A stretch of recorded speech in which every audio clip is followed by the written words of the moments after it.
Assalomu alaykum hamma, yaxshimisiz qarmanglar? Sog'liqli yaxshimi? Omonsiz yuribmisizlar? Og'alar, Al-Xorazmiy ko'chadan, Sentralniy ko'chadan, shaharning eng zo'r lokatsiyasidan kvartira qilib turgan og'alarimiz uchun. Yanimiz Jaloliddin, yanimiz aeroport. Al-Xorazmiy ko'cha, bunda yana 5 yo'li. Oblboysa o'tasizda, bu yerda Oblboysa.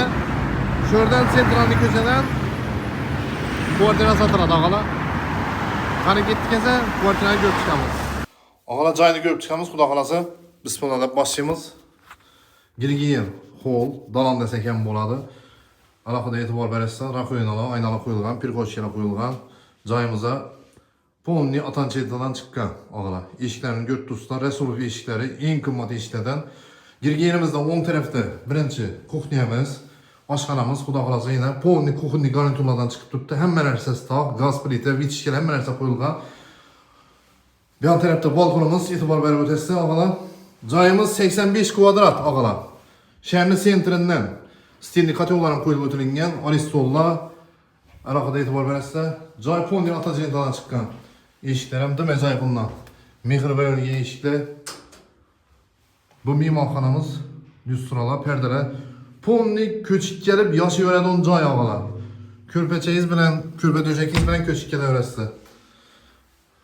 Alohida e'tibor berib o'tasizlar. Polni döşekdan chiqqan. Bu yon tarafda yana mehmonxonamiz yana bir. Yana.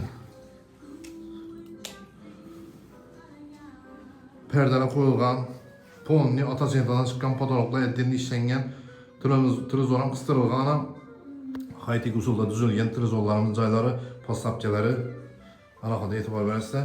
Polni topli pol og'alar joyimiz.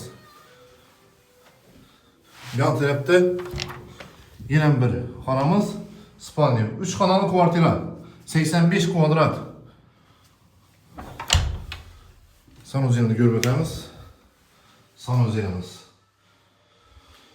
Vanna qo'yilgan, polni potolokdan kafedan chiqqan mozaika.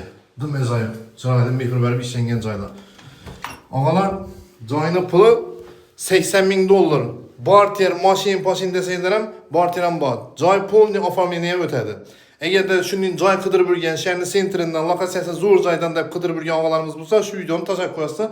Repost, like, podpiska yeldan chiqmas og'alar. Kutib qolamiz. Sizlar bilan Baxa Uz kanali.